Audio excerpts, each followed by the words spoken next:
नमस्कार मेरे प्यारे बच्चों, मैं नवीन कुमार आप सभी का स्वागत करता हूं हमारे एनके सर विद्यापीठ यूट्यूब चैनल पर। बच्चों तो देखिए बच्चों, हमने क्लास 12 बायोलॉजी का चैप्टर 1 है हमारा पुष्पीय पादपों में लैंगिक जनन। बच्चों इसके दोस्तों हमने पार्ट 1, पार्ट 2, पार्ट 3 कंप्लीट कर लिए हैं। आज हमारा पार्ट 4 है दोस्तों, जिसमें हम पढ़ेंगे दोस्तों क्या लघु बीजाणु जनन के बारे में। दोस्तों इससे पहले हमने दोस्तों इसका परिचय पुंकेसर लघु बीजाणुधानी के बारे में बता दिया है। दोस्तों चलिए स्टार्ट करते हैं दोस्तों हमारे लघु बीजाणु जनन को। दोस्तों जैसा कि दोस्तों मैंने आपको पहले ही बताया है कि लघु बीजाणु जनन दोस्तों पराग कोश के लघु बीजाणुधानी में या परागधानी के केंद्रक में पाया जाता है दोस्तों। ओके चलिए, यानी कि लघु बीजाणुधानी के किस में, यानी कि दोस्तों किस में पाया जाता है, ये लघु बीजाणुधानी के केंद्रक में। चलो इससे पहले की वीडियो आप सब पढ़ोगे तो आपको अच्छी तरीके से समझ में आ जाएगा। दोस्तों चलिए बताते हैं इसको आगे। देखिए दोस्तों इसमें क्या होता है कि जो हमारा लघु बीजाणु जनन होता है दोस्तों, जो ऊतक होता है ये है दोस्तों लघु बीजाणुधानी में दोस्तों 2n अवस्था में होता है दोस्तों। ओके तो देखिए दोस्तों, यदि हम लघु बीजाणु जनन ऊतक को लघु बीजाणु जनन ऊतक ना बोलकर हम इस प्रकार से बोल सकते हैं लघु बीजाणु मात्र कोशिका। बच्चों ओके इस प्रकार से बोल सकते हैं। अब क्या होता है दोस्तों, जो ये 2n अवस्था होती है हमारी, कौन सी 2n अवस्था, इस अवस्था में दोस्तों अर्धसूत्री विभाजन हो जाता है। ठीक है, अब देखिए जो ये 2n अवस्था यानी कि 2 कोशिका उपस्थित है दोस्तों, तो मैं इसको इस प्रकार से आपको दर्शा सकता हूं क्या। देखिए ए भाई इसमें 2 हैं तो 2 कौन कौन सी है, एक ये रही एक ये रही। ओके इसमें क्या होगा दोस्तों, अर्धसूत्री विभाजन हो जाएगा। ओके ये देखिए बच्चों, इस प्रकार से हम क्या करते हैं, इसमें विभाजन कर देते हैं और इस प्रकार से क्या करेंगे, केंद्रकों को व्यवस्थित कर देते हैं। तो देखिए 2 हैं, दोनों में अर्धसूत्री विभाजन होगा दोस्तों, तो ये इस प्रकार से बन जाता है। या फिर दोस्तों इसकी एक और संरचना बनती है, इधर देखिए वो इस प्रकार से बनती है दोस्तों, इस प्रकार से। ओके जिसमें हमको 3 तो इधर से दिखाई देती हैं, चौथी इसके पीछे के हिस्से में होती है दोस्तों। Okay complete. इससे बाद दोस्तों आगे जो बनेगा ये इस प्रकार से बन जाते हैं। ओके ना, अगुणित लघु बीजाणु बच्चों। ओके इनको क्या बोलते हैं हम, अगुणित लघु बीजाणु बोलते हैं। ये क्या होते हैं दोस्तों, 4 लघु बीजाणु।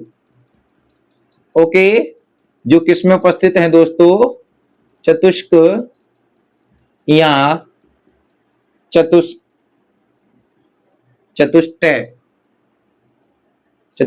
दोस्तों। ओके चतुष्क या चतुष्टय में उपस्थित हैं, जैसे 1 2 3 4 है कि नहीं है दोस्तों।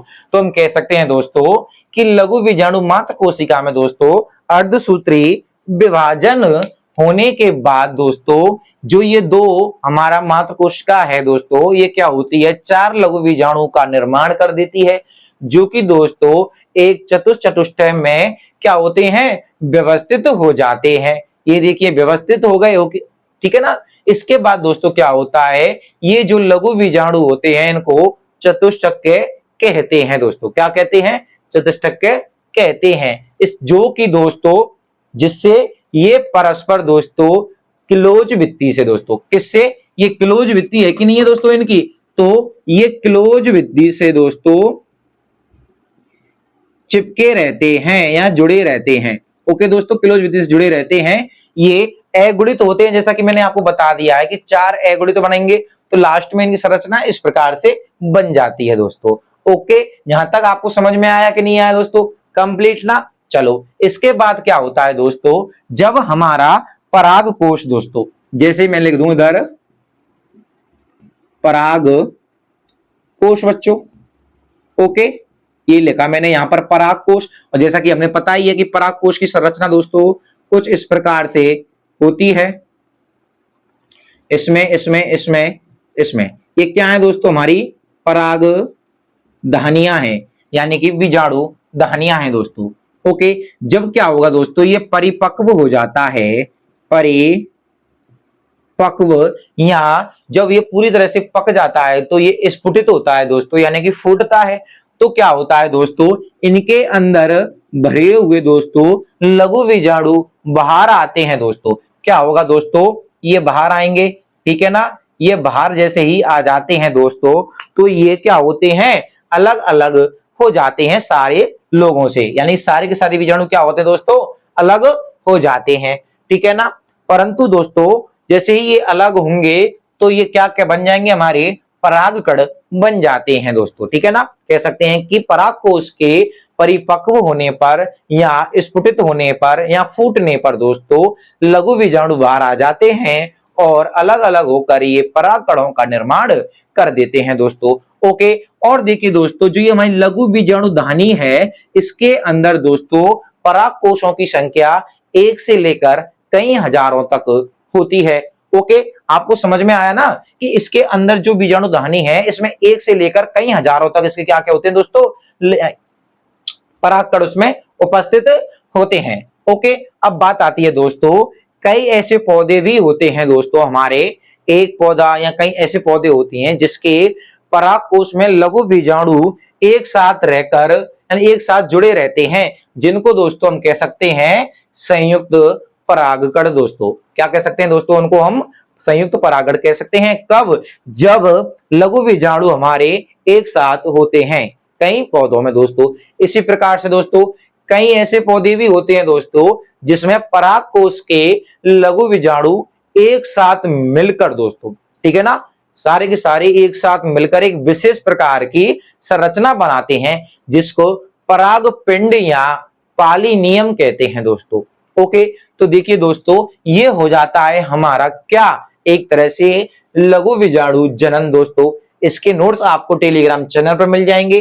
टेलीग्राम चैनल दोस्तों आपको हमारे वीडियो की डिस्क्रिप्शन में इसकी लिंक मिल जाएगी, उससे जुड़ जाना है। इसके बाद दोस्तों हम पढ़ते हैं अब कि परागकण की संरचना क्या होती है या लघु बीजाणु की संरचना क्या होती है। चलिए फटाफट से इसको साफ करते हैं और आगे बढ़ते हैं। देखिए बच्चों, अब हमारा टॉपिक है परागकण की संरचना या उस लघु बीजाणु की संरचना दोस्तों। लघु बीजाणु परागकण को ही बोलते हैं दोस्तों। ओके, इसकी संरचना के बारे में पढ़ेंगे।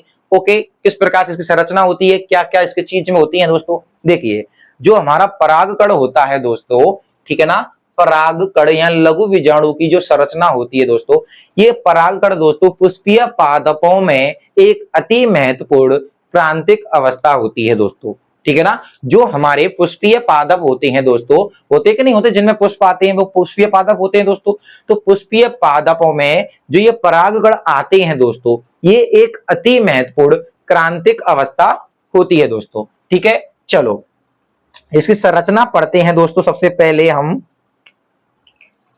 संरचना, परंतु देखिए दोस्तों, जो ये परागकण होते हैं हमारे, एक बात और बता देता हूं मैं आपके, परागकण दोस्तों प्रत्येक पौधों में, ठीक है ना दोस्तों, जो भिन्न भिन्न प्रकार के पौधे होते हैं हमारे, जैसे कि आम का है, पीपल का है, अमरूद का है, गुलाब का पुष्प है हमारा दोस्तों, है कि नहीं है। पुष्प सब में आते हैं दोस्तों, चाहे फूल बोलते हैं ना, इसमें पुष्प यानी कि फल आने से पहले उसमें पुष्प आते हैं दोस्तों, ठीक है ना। तो विभिन्न प्रकार के जो पौधे होते हैं इन सभी में दोस्तों इन परागकण जो होते हैं, इनका आकार दोस्तों ध्यान रखना दोस्तों, आकार, आकाश लिख दिया, आकार, माप, रंग, ठीक है दोस्तों, और लंबाई, ठीक है, आदि, ठीक है। क्या होती हैं दोस्तों, भिन्न भिन्न होती हैं। भाई ऐसा तो नहीं है कि हर पौधे में एक जैसे ही आकार होंगे, एक जैसा ही संरचना होगी, एक जैसे ही रंग होगा दोस्तों, नहीं, प्रत्येक पौधों में यह अलग अलग होता है बच्चों। ओके, ध्यान से पढ़ना है आपको कि प्रत्येक में अलग अलग होगा, इसकी लंबाई अलग अलग होगी। अब बात आती है दोस्तों कि इसका जो होता है परागकण हमारा, ये परागकण है दोस्तों, इसका जो नर युग्मकोद भिद होता है दोस्तों हमारा, युग्मकोद भिद। ओके दोस्तों, ये क्या होता है, इसका प्रथम कोशिका होती है दोस्तों, ठीक है ना। परागकण का जो नर युग्मोद्भिद होता है इसका ये प्रथम कोशिका होता है, ठीक है। नर युग्मोद्भिद का परागकण क्या होता है, प्रथम कोशिका होता है। आया कि नहीं आया समझ में बच्चों? देखिए जो पुष्पीय पादपों के जो नर युग्मकोद्भिद होते हैं दोस्तों, उसमें जो परागकण होता है वह प्रथम कोशिका होता है। ओके दोस्तों, ठीक है। इसके बाद देखिए दोस्तों, ये है दोस्तों यानी कि परागकण दोस्तों एक कोशिका, एक कोशिकीय दोस्तों, एक कोशिकीय भी होता है और एक केंद्रकीय भी होता है, केंद्रकीय भी, और वह अगुणित भी होता है, अगुणित कोशिकीय दोस्तों। ओके, तो हम कह सकते हैं दोस्तों कि जो हमारा परागकण है ये नर युग्मोद्भिद का तो दोस्तों वो प्रथम कोशिका है, और यह दोस्तों एक कोशिकीय, एक केंद्रकीय, अगुणित कोशिकीय भी होता है। बताइए आपको यहां तक समझ में आया कि नहीं आया? और एक बात और देखिए दोस्तों, जो हमारे परागकण होते हैं इसकी जो व्यास होता है दोस्तों, परागकणों का जो व्यास होता है यह है दोस्तों 25 से 50 माइक्रोमीटर। ओके दोस्तों, माइक्रोमीटर व्यास का होता है, ठीक है ना। 25 से 50 माइक्रोमीटर व्यास का होता है क्या, इसका परागकण का जो व्यास है वो 25 से 50 माइक्रोमीटर का होता है दोस्तों। और देखिए दोस्तों, जो ये परागकण है दो भित्तियों से मिलकर बना होता है। एक को बोलते हैं दोस्तों बाह्य भित्ति, यानी कि बाह्य भित्ति हो जाती है यानी कि बाह्य चोल दोस्तों। एक होता है अंतःचोल दोस्तों, ठीक है। अब हम इसके बारे में गहनता से चित्र बनाकर समझते हैं। चलिए आप इसका स्क्रीनशॉट लेना चाहते हैं तो आप इसका स्क्रीनशॉट लीजिए, फिर हम चित्र की सहायता से समझते हैं दोस्तों बाह्य चोल और इसका आकृति किस प्रकार से होती है।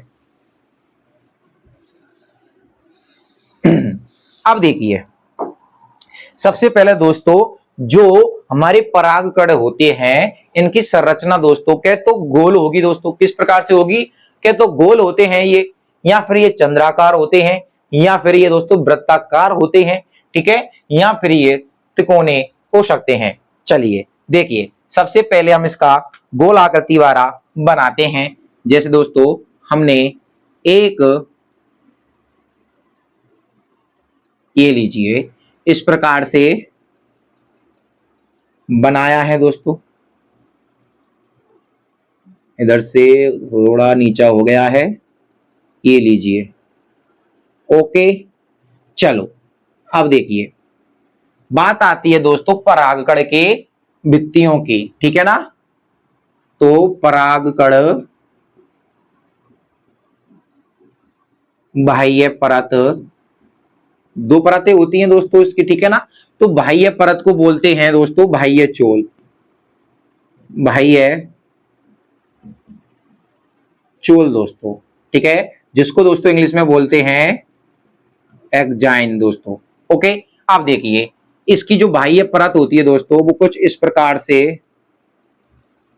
होती है।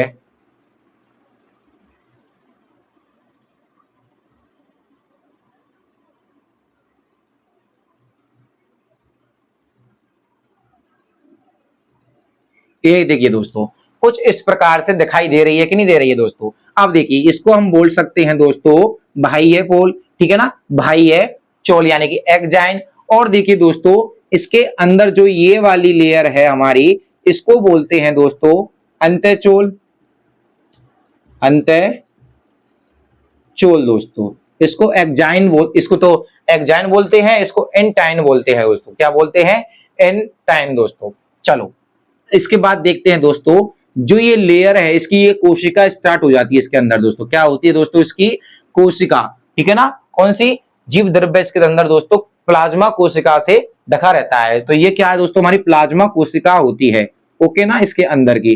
तो ये क्या हो गई, प्लाज्मा कोशिका। चलो अब देखिए दोस्तों ये जो स्थान दिखाई दे रहा है हमारा, ये होता है हमारा जनन छिद्र दोस्तों। ओके, इतना आपको यहां तक समझ में आया कि नहीं आया? अब बात आती है दोस्तों बाह्य चोल। तो देखिए दोस्तों, जो ये बाह्य चोल होती है हमारी, ठीक है ना, ये वाली, ये दोस्तों अत्यधिक कठोर होती है हमारी। भाई कठोर होगी तभी तो यह दोस्तों हमारे बाह्य आघातों से क्या करेगी, सुरक्षा करेगी दोस्तों, ठीक है ना। तो ये अत्यधिक कठोर होती है, मजबूत होती है दोस्तों, ठीक है ना, मोटी वित्ती वाली होती है, खुरदरी है दोस्तों। देखिए इधर से ये नहीं दिखाई दे रहा, तो ये कीले दिखाई दे रहे हैं इसकी, तो ये खुरदरी है दोस्तों।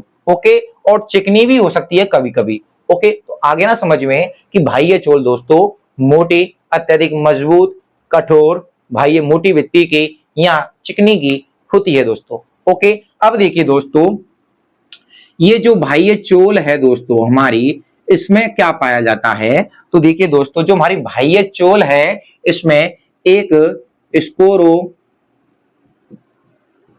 पोलेलिन,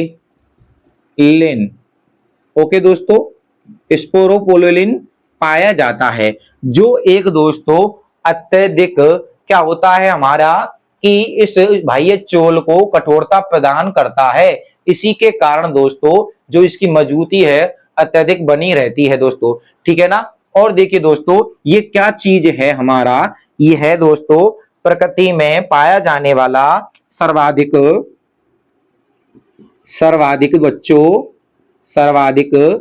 प्रतिरोधक,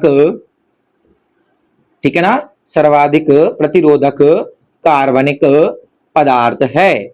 ओके बच्चों, कौन सा हमारा स्पोरोपोलोलिन दोस्तों, ठीक है ना। ये क्या करता है, इसको मजबूती प्रदान करता है, अर्थात दोस्तों हम कह सकते हैं कि इसको अपघटित करने वाले एंजाइम भविष्य यानी कि विश्व में आज तक नहीं बने हैं, जिसके कारण क्या होता है, ये है दोस्तों हमारे बीज के जो आवरण जो उसका बाह्य चोल होता है उसको नष्ट नहीं होने देता है, जिससे ये क्या होते हैं कई दिनों तक, कई वर्षों तक, कई सालों तक या कई अन्य गिनत लाखों वर्षों तक, हजारों वर्षों तक दोस्तों क्या रहते हैं, पृथ्वी पर जीवाश्म के रूप में सुरक्षित रहते हैं।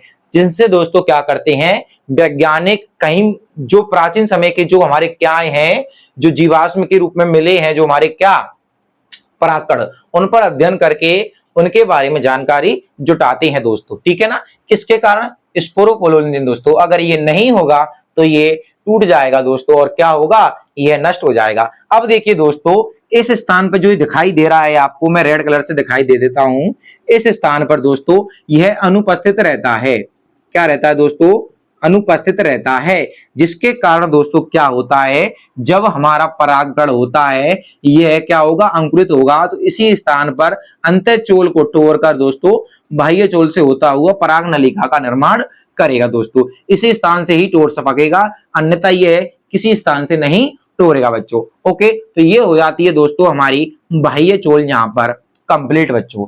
ओके, अब बात आती है बच्चों अंतःचोल की। देखिए ये अंतःचोल है बच्चों आपकी, ठीक है ना, जैसे कि आपको दिखाई दे रही है चित्र में, ये वाली ये अंतःचोल है। ये है बच्चों ठीक हमारे इसके नीचे है दोस्तों, किसके, इस वाले के नीचे, यानी बाह्य चोल के नीचे है दोस्तों। इसको मैं इस प्रकार से दर्शा सकता हूं आपको, जैसे कि दोस्तों ये बाहरी बाह्य चोल है, ठीक है ना, आपको दिखाई दे रही होगी, ये लीजिए, इसको मैं इस प्रकार से दर्शा दिया है आपके लिए, जिससे अच्छी तरह से दिखाई देगी।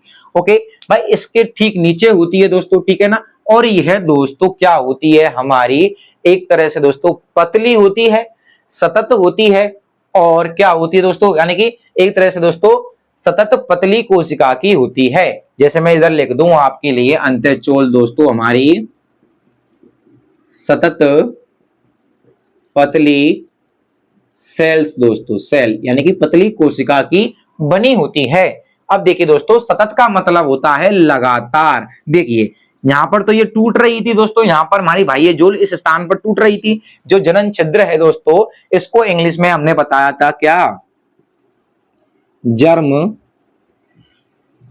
प्योर दोस्तों। ओके, ठीक है ना, जर्म प्योर बोलते हैं जनन छिद्र को। तो यहां से टूट रही है, परंतु ये तो पूरी तरह से साजी है, सतत यानी कि लगातार दोस्तों, ठीक है, बनी होती है दोस्तों। इसके अंदर दोस्तों क्या भरा रहता है, हमारा जीव द्रव्य भरा रहता है। अब देखिए दोस्तों, जैसे ये क्या है दोस्तों, हमारा जीव द्रव्य भरा रहता है। पहले मैं इसमें दोस्तों कुछ संरचना बना देता हूं ताकि पीछे हमको परेशानी नहीं हो दोस्तों। ओके, ये लीजिए और इसमें ये बनाया हमने, ठीक है ना, इस प्रकार से। अब इसके अंदर दोस्तों हम भरते हैं क्या, जीव द्रव्य। ये देखिए दोस्तों, इस प्रकार से जो मैं ये भर रहा हूं दोस्तों, इसके अंदर जीव द्रव्य जिसको हम साइटोप्लाज्म बोलते हैं। ओके बच्चों, ये क्या हो गया, हमारा जीव द्रव्य हो जाता है। ओके, ये जीव द्रव्य है दोस्तों, और इसके अंदर दोस्तों ये जीव द्रव्य हमारा बढ़ चुका है। अब देखिए जो जीव द्रव्य भरा हुआ है, इसके बाद दोस्तों ये लेयर दिख रही है ना, इसी को तो बताया था मैंने आपको, प्लाज्मा कोशिका, जो किसका कार्य करती है, जीव द्रव्य को की सीमा का निर्माण करता है दोस्तों। भाई जीव द्रव्य इसी के अंदर ही भरा रहेगा, इसके बाहर नहीं जाएगा दोस्तों। तो हमको समझ में आ गया, जो साइटो कोशिका होती है, जो सॉरी प्लाज्मा जो कोशिका होती है बच्चों, ये किसका कार्य करती है, हमारा ये हमारा जो ये जीव द्रव्य भरा होता है, इसकी परिधि बनाने का कार्य करती है, यानी कि सीमा बनाने का कार्य करती है। ओके, अब देखिए दोस्तों, इसमें क्या है, जैसे ये दिखाई दे रही हैं, ये हमारी रिक्तिकाएं हैं दोस्तों। क्या है, हमारी रिक्तिका, यानी कि खाली स्थान है दोस्तों। ओके, परंतु दोस्तों ये वाला स्थान इसमें अलग है, इसमें एक केंद्रक होता है और इसमें सघन जीव द्रव्य भरा रहता है दोस्तों, ठीक है ना। इसको बोलते हैं दोस्तों हम जनन सेल दोस्तों। ओके, क्या बोलते हैं, जनन सेल बोलते हैं। अब देखिए दोस्तों, ये जो है हमारी, ये है दोस्तों हमारी कायिक कोशिका। ओके दोस्तों, जिसको दोस्तों सॉरी ये कायिक कोशिका की केंद्रीय है, ठीक है ना, केंद्रक। और इसके अंदर दोस्तों इस प्रकार से ये कोशिकाएं भरी रहती हैं, इनको बोलते हैं दोस्तों हम कायिक कोशिका, ठीक है ना। इनको तो कायिक कोशिका बोलते हैं, परंतु इसमें केंद्रक रहता है हमारा, जो हमारा क्या रहता है, अति कुंडलित रहता है, ठीक है ना। यानी दोस्तों हम कह सकते हैं इसकी निश्चित आकृति नहीं होती है, अकुंडलित रहता है। जो केंद्रक होता है, जो डीएनए होता है दोस्तों हमारा, आनुवांशिक पदार्थ यानी क्रोमेटिन पदार्थ दोस्तों, ठीक है ना। क्रोमेटिन पदार्थ यानी कि डीएनए इसमें भरा रहता है, जो कम सघन होता है दोस्तों, ठीक है ना। परंतु इसमें क्या होता है दोस्तों, एक केंद्रक होता है, ठीक है ना, एक केंद्रक, और जीव द्रव्य सघन होता है, सघन अधिक दोस्तों। ओके, बताइए यहां तक आपको समझ में आया कि नहीं आया बच्चों। अब बात आती है दोस्तों कि कायिक कोशिका होती हैं और जो जनन कोशिका होती हैं, इनका निर्माण कहाँ होता है दोस्तों। तो देखिए, जब हमारा परागकण है ये वाला, ये लघु बीजाणुधानी में ही उपस्थित होता है दोस्तों। कहाँ उपस्थित होता है, लघु बीजाणुधानी में, लघु बीजाणुधानी में होता है। तब दोस्तों क्या होगा, समसूत्री विभाजन होता है। क्या होगा, समसूत्री विभाजन होता है, जिससे दोस्तों कायिक सेल व जनन सेल का निर्माण होता है। इसी को ही दोस्तों मैंने बताया था वर्धी सेल भी कहते हैं। ओके, चलो अब बात आती है दोस्तों, समझ में आया कि नहीं आया। देखिए दोस्तों, जो ये हमारी कायिक कोशिका होती हैं, जो वर्धी कोशिकाएं होती हैं बच्चों, इनमें दोस्तों अत्यधिक मात्रा में खनिज पदार्थ दोस्तों, यानी खाद्य सामग्री दोस्तों, प्रोटीन पाई जाती है दोस्तों, ठीक है ना। क्या पाई जाती है दोस्तों, प्रोटीन पाई जाती है, जो इसको पोषण प्रदान करता है, किसको, खुराक कणों को दोस्तों। ओके, चलो ये भी हो गई दोस्तों, जनन कोशिका भी हो जाती है हमारी, यहां तक हो जाती है। अब बात आती है दोस्तों कि हमारे पृथ्वी पर जितने भी पेड़ पौधे हैं, उसमें से दोस्तों 60%, इधर लिखें दोस्तों, हम ऊपर लिख देते हैं इधर, 60% दोस्तों किसमें, द्विकोशिकीय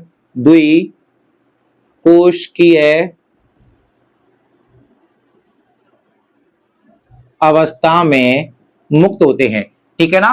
कौन, परागकण, ठीक है भाई। द्विकोशिकीय 60% द्विकोशिकीय अवस्था में होते हैं, परंतु दोस्तों बचे हुए 40% दोस्तों, यानी कि 40% बचे हैं, वे हमारे दोस्तों त्रिकोशिकीय अवस्था में क्या होते हैं, बाहर आते हैं या निर्माण होता है। क्यों? क्योंकि दोस्तों उसमें एक तो दोस्तों कायिक कोशिका होती है हमारी, ओके, और दो क्या होती हैं, जनन कोशिका होती है। क्योंकि दोस्तों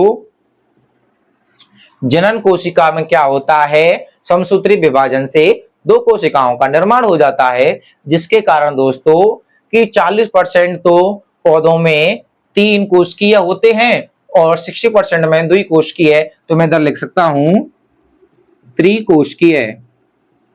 ओके बच्चों, आया कि नहीं आया कोशिकीय समझ? चलो कंप्लीट बच्चों। तो ये हो जाते हैं बच्चों हमारी परागकण की संरचना। इसके बाद देखिए दोस्तों, जो इसका नर युग्मकोद्भिद होता है, जो नर युग्मक होता है बच्चों किसका, हमारे परागकण का, ठीक है ना। इसका जो नर युग्मक है वह क्या करेगा कि देखिए दोस्तों, जो नर युग्मक है वो परागकण यानी क्या होता है दोस्तों, जैसे कि इस प्रकार से आपको दिखाई दे रही होगी, ये लीजिए, सॉरी इस प्रकार से नहीं, ये पुष्पासन है हमारा, ये लीजिए दोस्तों, ठीक है ना। तो ये वर्तिकाग्र है हमारी, तो यहां पर आकर ये क्या होते हैं, परागकण हैं। तो देखिए दोस्तों यहां पर आकर इसमें क्या होता है, जो कोशिका रस व कायिक कोशिका होती है दोस्तों, ठीक है ना, ये वाली कोशिका होती है, ये तो आगे की तरफ होती है दोस्तों, और जो हमारी जनन कोशिका होती है ये उसमें पीछे की तरफ होती है। जैसे ही ये दोस्तों हमारा अंकुरित होता है किस पर दोस्तों, पुष्प की वर्तिकाग्र पर, ठीक है ना, अंकुरित हुआ इस प्रकार से दोस्तों। तो इसमें दोस्तों देखिए आगे की तरफ तो दोस्तों ये है हमारी कायिक कोशिका, ओके, और देखिए दोस्तों इधर ये दो होती है हमारी जनन कोशिका दोस्तों, यानी कि जनन सेल्स दोस्तों। आगे जाकर दोस्तों ये क्या करेंगी, पराग नलिका का निर्माण करती जाएंगी और यहाँ पर अंडाशय के अंडक में एकत्रित हो जाएंगी, और निषेचन के बाद दोस्तों क्या होगा, इसमें पुष्प का निर्माण हो जाएगा, फल का निर्माण होगा बच्चों। ओके, ठीक है ना। आपको यहां तक आपको समझ में आया कि नहीं आया दोस्तों? ओके, चलिए इसके बाद दोस्तों हम पढ़ेंगे नेक्स्ट वीडियो में। तब तक के लिए दोस्तों धन्यवाद, जय हिंद, जय भारत। दोस्तों वीडियो आपको अच्छी लगी है तो प्लीज हमारी वीडियो को अपने दोस्तों के साथ शेयर कीजिए, जिससे क्या होगा दोस्तों, वह भी हमारे साथ जुड़ सकते हैं और अपनी तैयारी आसानी से चालू कर सकते हैं बच्चों। ओके, धन्यवाद।